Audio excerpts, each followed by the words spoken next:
Welcome back to the Call Me Larry podcast, the only podcast that is hydrophobic, What does that mean? afraid of water. I mean, I'm not. Are you afraid of water, Zach? I'm not afraid of water. I wouldn't say I'm afraid of water, but I'm definitely afraid of open ocean. More just because I'm like, I don't know what's below me. Like, I don't know what's underneath. Dude, me. the ocean sucks. I have this thing. I go on this rant every time the ocean comes up with me talking to anyone. And it just comes down to... I think we talked about this the other night. I talk about it regularly. Yeah. This is like something I'm very passionate about. Humans do not belong in the ocean. And I don't think they ever belonged to the ocean ever since we left as like fish people, if we ever did. You know the whole evolution chain is a fish kind of just walked out of the water. All of a sudden a snake got legs. Somehow that happened. But yeah, the water, the ocean, the open ocean is a really messed up place. Yeah. Do you know a lot about marine life, Zach? I would say I know the average amount about marine life, like what I should know from biology class in 7th grade. Okay.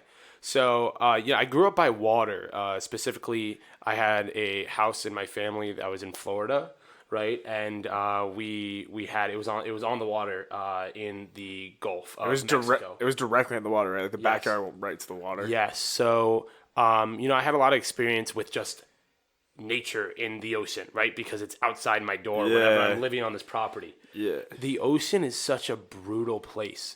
And with that, it's amazing.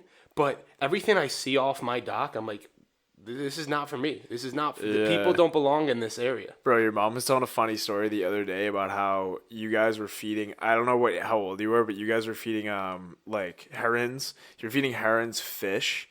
Because they eat fish, that's their diet. And then you guys ran out of fish. And when you were little, you didn't know the difference. And then the parents gave you guys a bunch of rotisserie chicken. And you were just feeding a bird. You're scarred to this day about how you just created cannibalism unknowingly. Yes. Just completely blindly trusted this. It was so funny. Yeah, no, to give a little context here, my aunt is a big animal person.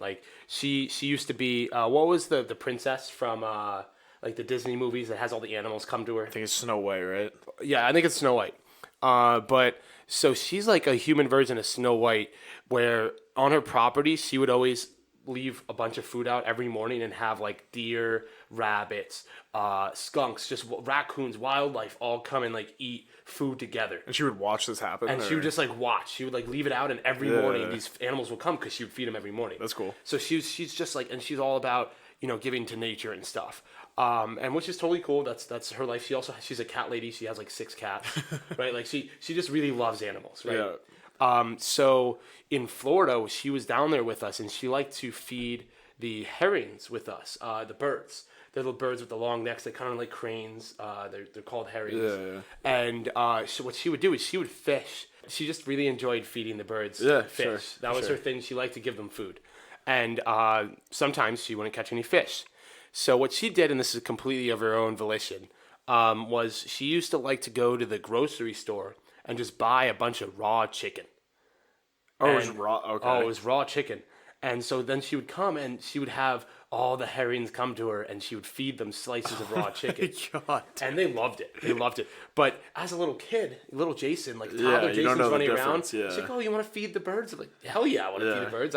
I'm just a little kid. I still would love to feed birds. But she, every time I go to the park, I throw all the breadcrumbs at the pigeons. And I become pigeon man. You're that kind of guy. Yeah. No. But she would feed the birds, the herons, chicken.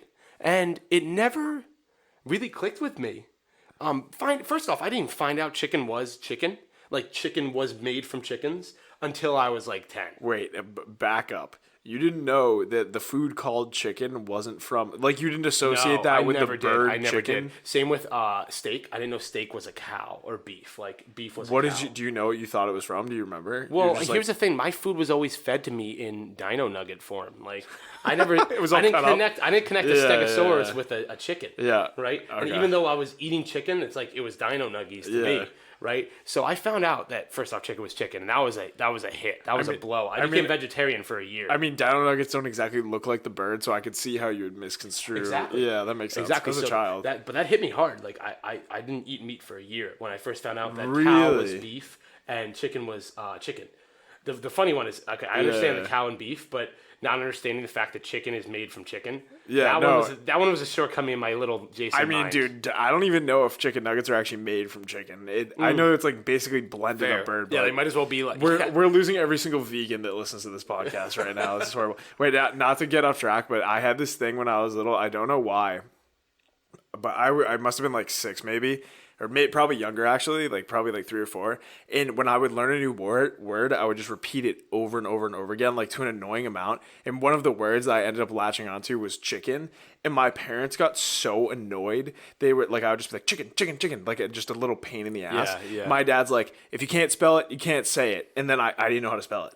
So I was like, oh, like eventually, and then they got me. And then I think I eventually let it go or something, because every time I'd say it, he would yell at me for that. And then he's like, all right, this kid's getting really annoying. I the moment that he knew that he fucked up. Yeah, I mean, parents have such a strong power, and this is where the whole idea of parenting comes into play as a disadvantage to some and an advantage to other. Your mom could tell you that like going outside is bad, right? Or you shouldn't eat food because food's poisonous, right? Whatever it might be. Well, so you can form your own opinions, yeah. Like, yeah, exactly. You don't have anything else to That believe. was the whole thing. Like, I didn't even know chicken was chicken. Like, whatever your parents tell you goes. Yeah. Right? So I was feeding raw chicken, on behalf of my aunt to herrings. Now, Assisted cannibalism. if you didn't know, and I had to look this up because I was at a dark place when I found this out. Chickens are a type of bird, right? They're just they're like a really meaty bird that can't fly. Chickens can fly. They can like glide.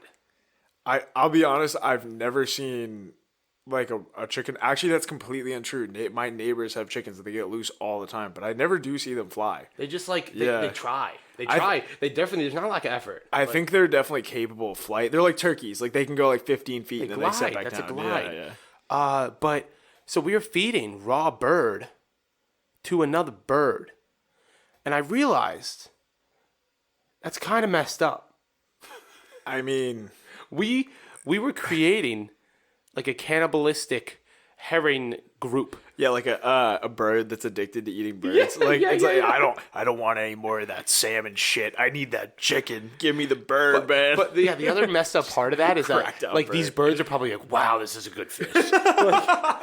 like this fish is delicious. They don't even know. Yeah, they have no idea. And they're used to eating fish that are very like tough and alive when they're eating them. Oh yeah, they're eating live fish. Well, dude, that's the thing. That's why like when you feed a bird or you feed any animal food, they're like, I didn't even have to work for this. Like exactly. It's just a gift. If I had like a raw fish or a choice of a raw live fish or a raw slimy piece of chicken that's dead, that would just slide right down my you don't have to do work for it. Yeah, any day of the week, right? And so I don't think these herrings. Well, I know they didn't realize that they were getting fed their own brethren. But this the long lost cousin. Yeah, this hit me pretty hard. Like 5-6 years later when I figured that out, and we kind of just shook it off as it's fine, but that's kind of messed up. My girlfriend's brother jokes about eating humans too frequently, like in an uncomfortable amount.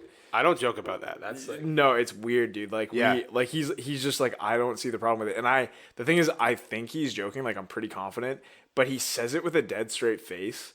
And then I'm just like, what are you gonna do? Like chop my arm off, throw a little salt on it, like saute it up? And he's like, yeah, why not? Like I don't see a problem with it. I'm just like, what, dude? What do you mean? That's pretty crazy, right? I sleep with the door locked. Yeah, I would highly not recommend doing this. But if you're a little curious. On Netflix, there's a remake of this movie, and it's called Green Inferno. The original movie was banned. I've heard about the original movie was banned in something like 15 countries, because it depicted cannibalism at a very gruesome detail. And this was like 1950s, right? And then they came out with a new one. CGI did not exist. Well, they came out with a new one in the past like 6 or 7 years. Oh, jeez. And it's worse. It's on Netflix. I watched it with a couple friends. I may have gotten very sick after, and it was not a good time. But all right, we're never watching that together, then. Yeah. But if you're ever curious, we gotta stop talking about. Can we just talk about being underwater? How scary it is when sharks underneath you or something? Yeah, water's so messed up. Guys, we don't belong in the water. I feel like I have an obligation to talk to anyone I can about why humans are land animals and they don't belong. Strangers on the street. Dude, I mean, if you've met me at a party, sometimes I'll go on like, there'll be a first introduction to Jason. You sound like, really funny at parties. Yeah. Real fun at parties, I mean. well, no, it is kind of Oh, funny. the crazy land animal guys here. Well, crazy land animal, man. Well, no, it is funny because I'm very, like, I'm weirdly passionate about it. But we don't belong in the water. And, I have a little modifier here because I have very bad eczema. When I go in the ocean, my skin burns. So that might be a little extra deterrent. Yeah, dude, that sucks. Like imagine going in the water and you're like, I'm in a vat of acid. Yeah. So what? Like, how do you feel about shallow water? Like, so you go to the beach, right, and then you're just in no further than over your waist. Like, you can still feel the ground. Like, how do you feel about that? Yeah, and I'm not like afraid of sharks or afraid of the water. It's just that like I go in it and I'm just like, okay, it's water. Yeah. And then I leave the water. I'm like, that wasn't worth it really because now I'm covered in sand and salt. Yeah. And my skin burns. And I probably have a sunburn now. Like. I have no problem against the ocean. Like, I'm not a big fan of... I would never want to be stuck in the middle of nowhere where I'm just, like, looking down but can't see and I just don't know what's near me. But I don't get the hype of the beach. Like, what's the point of going... You go through all this effort to get all this stuff to your beach, and it's like, dude, I could just go to my friend's pool. Like, why am I here? The pool is superior in every regard. And I understand people can make a trip out of it, but it's just so much work for so little payoff for someone like me that doesn't even want to go in the water. And you're entirely reliant on the weather because, like, if you get there and it's good, then you're having fun. But if you get there, it's good for 20 minutes and it starts raining, you have to pack up and leave. If you're at someone's pool, you're just like, I guess let's just go in the house and watch a movie. Like, yep, Yeah, and I'm a team player though. So here's my solution for someone that doesn't enjoy the beach. Here's the way to survive the beach. I have a lot of friends and family that like to go to the beach. And I won't be the Debbie Downer, right? I do like to party and make sure that everyone's having a good time. So I'll suck it up. And here's what I do.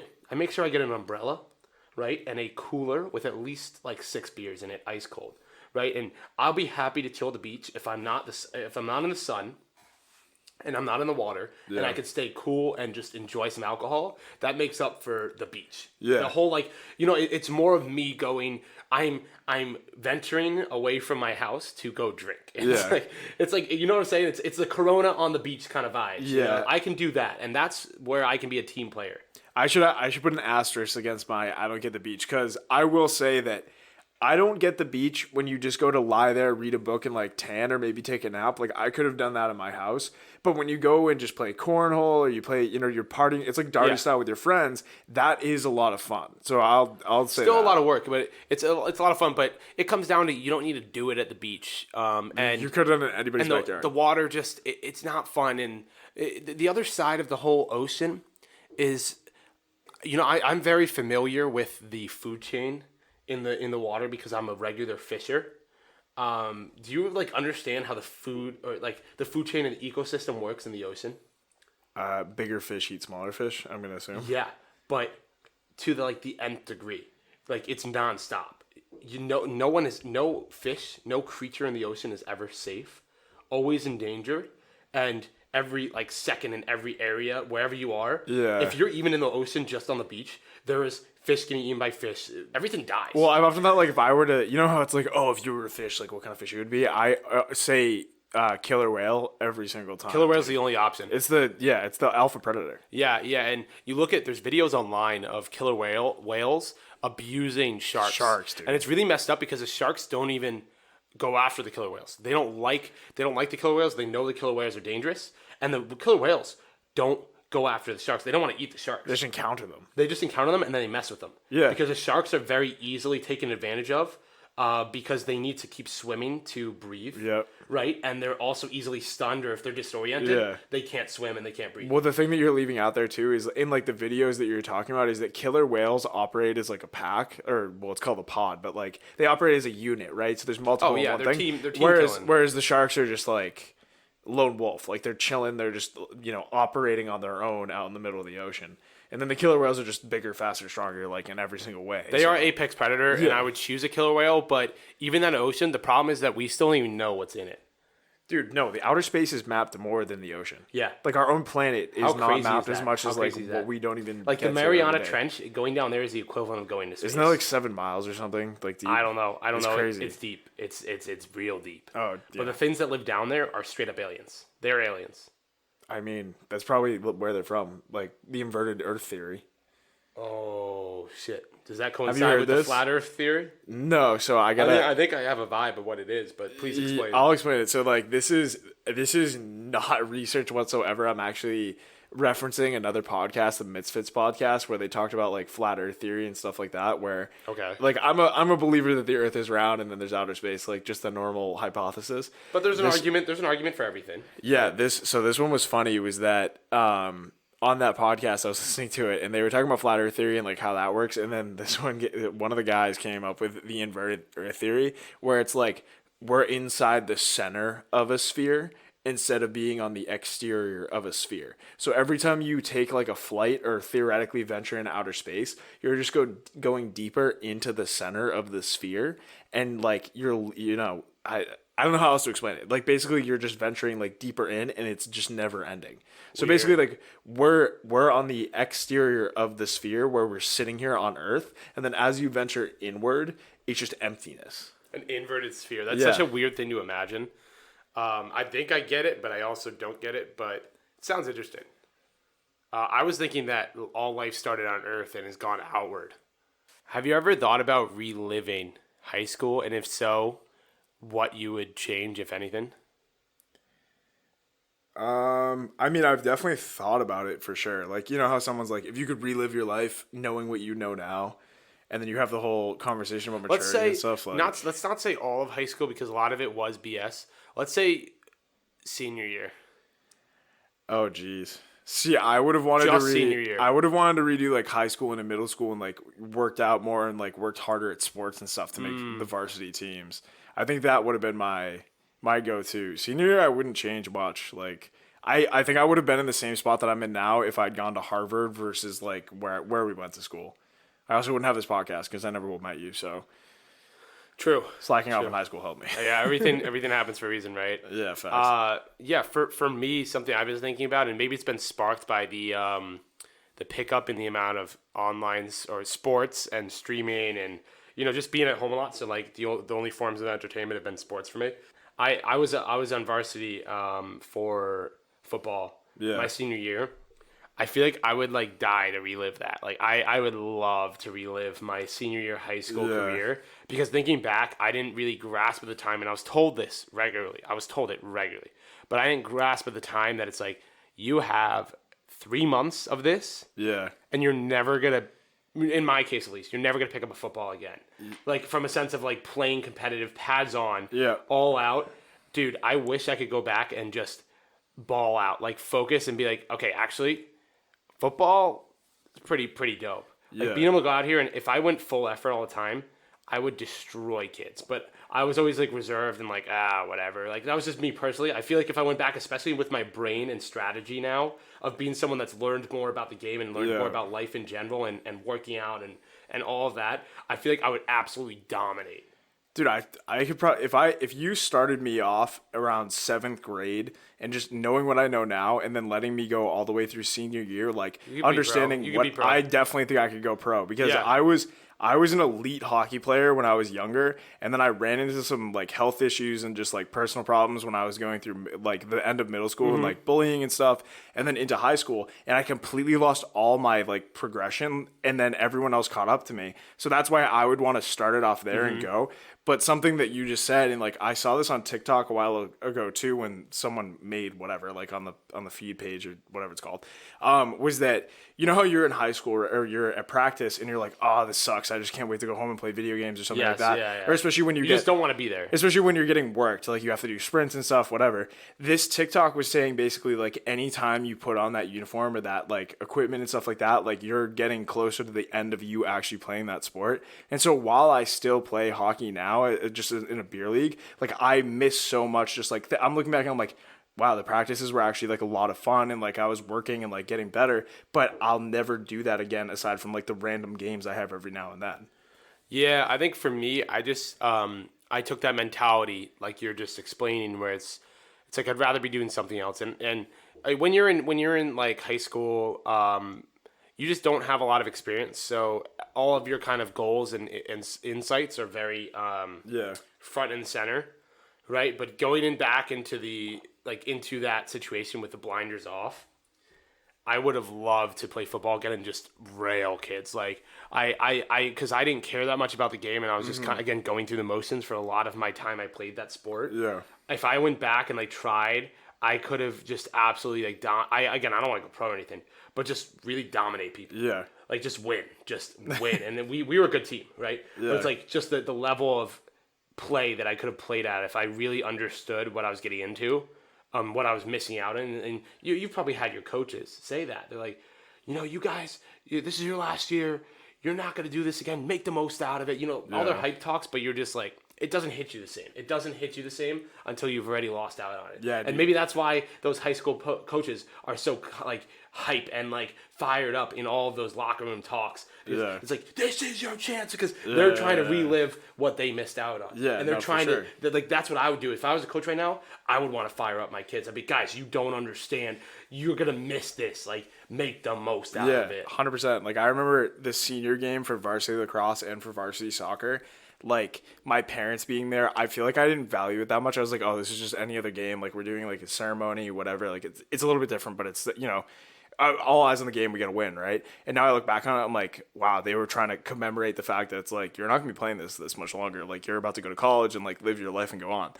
So yeah, no, I do have a question for you though. While you were talking, I was thinking that a lot of the time that I see kids who do focus on sports in high school and stuff is that their parents played in college or pro. And so they get a lot of guidance out of that. So I was wondering, when you were playing sports in high school, your dad, Big Jeff, having gone pro in baseball and like having that level of dedication, how did he act as a parent? Like being like, Jason, you should be training, like you should be working out, you should be doing whatever. Like, what was the dad effect there as a former professional athlete? First off, I want to start by saying that is a great question. I think about it a lot, but like... Yeah, so just to throw this in there, my dad at college was D1 football and D1 baseball. Yeah. And he had a choice. He was actually leaning football. And what happened was he did not get along with the head coach at all, and the head coach was giving him some shit. So he veered towards baseball instead of football, but he was a D1 linebacker and like really good at football. Wow, I didn't know that. Yeah. So this was obviously like way back in the day, right? And he ended up with a semi-pro baseball career, right? Yeah. Like, that's crazy to think about, that he was that close, though, to sticking with football as his thing. I wonder how it would have gone if it was on the same route with injuries or... Well, you were talking about it today. Wasn't like, we were talking about, like, was it LeBron or Giannis? Was also like a football star. Well, LeBron was a crazy freak, but you could also, like, a better example would be Kyler Murray, who got drafted by, I want to say, the Phillies, and then he ended up going pro as the quarterback for Arizona, and, like, he's doing well, but, whatever else. Same thing happened with Patrick Mahomes. Someone drafted him for baseball because he was a D1 baseball player, but he went with football. Yeah, so you have that combo a lot. It's just the seasons don't overlap and they're far apart. So what I'm saying is that if you are an all-star athlete, you're an all-star athlete across the board for the most part. Oh, 100%. Our QB, and the QB that was a part of our football program since I was 5 years old, he was the best at our local sports in every sport he played. Yeah. He was the pitcher. He was the quarterback, right? Because the sports were lined up separate seasons. This isn't every instance, but you get, like, I know kids from my town that were like that. Like, I don't know what ended up happening with them, but you have the kids who grow faster and are bigger and more athletic at a younger age, and they just excel. And then they end up getting better at everything. But also, like, college is a different story. My dad was good enough to continue his football or baseball career, and he really the head coach of his football program rubbed him the wrong way, so he veered baseball. So what I was saying with that is that he's knowledgeable in football. He's very knowledgeable. Yeah.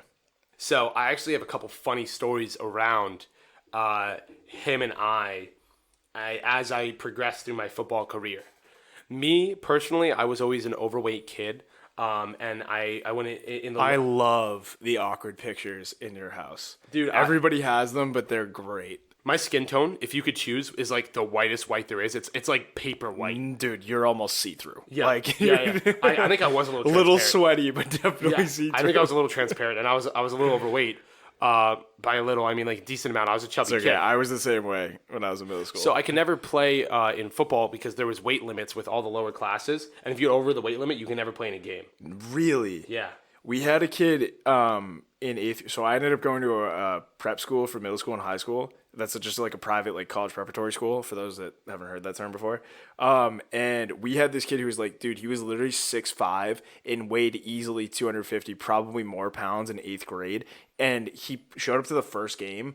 And the coach on the other side was like, what the fuck is that? Like, no way. Dude, Derrick Henry had a rule made against him in middle school that as soon as his team, if he scored 3 touchdowns, which he did every single game, that he had to get benched. So his team would be up like 21-0. That's hilarious. And then they'd be like, okay, he can't play anymore. And there's highlights of him just running through kids just like he does now. Oh, yeah. But anyway, continue what you're saying. He's a freak. But we had weight limits in our leagues. Sure. And I was always over those weight limits, so I never really got real game reps. But I went through all the practice and training. And so my dad was like, Jason, you got to stick with it. And I was like, I don't want to do this anymore. I don't even get to play the game. That would be really like upsetting as a kid. It's like, why do I do all the work? It was really tough. And like, I would get bullied and all that by everyone on the team because like, why are you even here, Jason? Like, you're just like, like, you're a tool. You're just you're the guy that takes the jerseys at the end of the game. You're a practice hero. You're practice hero, and you're the guy that gets the field goal after like after we kick the field goal, go chase the ball. Exactly. That's your job. That actually kind of sucks. Man. I'm sorry. It sucked. No, it totally sucked. But I was like, I'm out. Like, I don't want to do this. And my dad, seeing the value in sticking with sports, he tried to convince me to stay, and he was like, if you stay, I'll buy you the GameCube. Now, the way to Jason's heart is Pokemon cards and video games. Well, dude. He knew exactly how to bribe you. Yes. Oh yeah. I was talking about the Pokemon cards, the other one. But the thing with that is the GameCube has a Pokemon games for it. So you're getting a double-edged sword. You're getting video games and Pokemon. I told you this earlier. You're always looking for a deal, even from a young age. You knew like, oh man, if I just do this, I get double the bonus. Well, what he did is he's like, what do you want? He's like, what do you want? I was like, I want the Pokemon XD GameCube edition, as and 2 controllers at the end of the season. Had it right off the tip of the tongue. Like, oh yeah, yeah. I rattled it off, and he's like, deal. And so I stuck with it, and I got my ass handed to me the whole season. I remember there was one day where I was done for the day, and my entire left arm from elbow up was black. Bruised, yeah. I'm saying black, like it was disgusting, and I don't even know how that happened, but because my pads didn't fit well. Because they just gave me the shitty pads because I wasn't playing anyway. That sucks. Dude, it was shitty. But I stuck through the whole season, and my dad takes me to the GameStop, and we buy the exact thing I wanted. And I worked for 3 months for my ass off to get this. Yeah. We go home, and my mom's like, you don't get that. What? No way. My mom was anti-video games at the time, like super anti-video games. So she made my dad return it. Oh my god, dude! No, you're kidding. You know how much it scars me as a kid? Like, wait, so did you get anything for all your hard work? Nothing. I think I maybe McDonald's. Like it was dude, McDonald's. A happy meal. It's like a happy meal and a kick and a slap on the ass. We went to McDonald's 2 hours ago. And we got 4 large Cokes and nothing else. Like, what do you mean? So it was really hard, like breaking in that sense. That sucks. It was a little rocky after that, I think, and I had lost a little bit of faith, and this is my dad's fault. It was a parenting issue as a whole. Well, I get the disagreement, but and I understand why your mom would kind of make that. But you can't make a promise like that. Well, my problem is that they basically taught you that no matter how hard you work, you will never get what you worked for. Yeah, it was. It was as a child, it scars you. But it taught me to finesse, and I stuck with football after that. Not because I necessarily wanted to play, but I was more of taking on the I'm not a bitch mentality after that. Because I had I hit the surpass the GameCube year. That was the year where it's like, okay, you made it this far. There's only 5 years left of the program. That's a long time. Yeah, but you've made it 7. I've played since flag football at 8 years why give up now? Yeah. Yeah, and I kind of took that mentality because I was also, even though I was being made fun of, I was still part of the jocks. Yeah. Right? Because even in the high school's fucked up. At middle school, they're all messed up, right? But even kids are so mean. Even a nerd or the lowest jock is still relatively high on the popular totem pole. Yeah. Right? So I kind of stuck with it because of that, because there was still some popularity status. Oh, I'm on the football team. And I'm on the football team, and I got to go to parties and stuff because of that. Right? So there was a lot of other reasons. You were really skinny in high school though. The video that we were just talking about, you're very skinny and football helped me lose a lot of weight in high school. Mm-hmm. And then I bitched out. yeah, exactly. But that was my junior, senior year. And that's where we talked about this before. My dad, I think, mentioned it. But that's where I was starting and playing. Mm-hmm. And so, yes, my dad was heavily involved throughout my entire, long story short, my dad was heavily involved throughout my entire like football career. And he did give me a lot of good advice. But he had said this on the podcast as well. It disappointed him that I didn't get to play because he was the top of his game with everything up to D1 and football. you want to see a better version of yourself and your kids. Yeah, so he did give me good feedback though, and one of my funniest memories through the entire process was he used to have a bedtime routine with me, and this is when I was relatively young. Oh yeah, you told me about this. But it was funny because all my hometown friends, if they're listening to this, they're gonna make fun of this. They make fun of me for this all the time. It became like an inside joke. But what? Sorry, I need a second. It's funny. But what he used to do is it would be time for bed after, like, say, football practice or whatever, and I want to go to bed for the night. And my dad comes upstairs with me, and he's like, "You ain't going to bed tonight." I'm like, "What?" What? That's a joke. That's a joke. Okay. Well, it's like, he's like, "No, you're not. Yeah, you're not going to bed until you tackle me 3 times." And so he made me tackle him as hard as I could 3 times, so much so that I like tackle him into the bed 3 times before I would get to go to sleep. And that was his way of like teaching me like tackling. And for like, he's like, my dad's a big man and I was a little boy. Yeah. So it's like for me to be able to tackle my dad, he would tense up and he wants me to rail him. Like he wants me to like really take him out. My dad wants me to rail him. Should never be said ever, but okay. How old were you? Dude, I don't know, like between 10 and 14 was that like phase. Your dad's a big guy. Like he was a big guy. He is a big guy. He was a much more muscular guy back then. But yeah, you know, you grow with age. But that was a funny story. And my friends make fun of me all the time. They'll just say like, "You ain't going to bed tonight," and then you know we're referencing close his door. yeah, exactly. We're referencing my dad not letting me go to sleep until I tackle him. Oh my god! But it's just That's like so it's such a funny inside joke, and you got the whole voice and everything. And yeah. So my dad was like kind of pivotal in me getting through my football career, and you know to this day, I plan on purchasing the GameCube Pokemon XD Special Edition to mount in my room to prove to myself that I can get whatever I work towards. I mean, hey, if that's what it takes. This has been the Call Me Larry podcast. Go follow, like, and subscribe wherever you listen to our podcast. It really helps out. We appreciate it. Follow us on Instagram and Twitter at callmelary_pod. See you guys next week. I'm with the day ones of money, I'm making my pockets are growing. I started my rap game this year and the damage just exploded.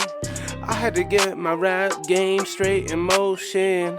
My lyrics so deep like the ocean.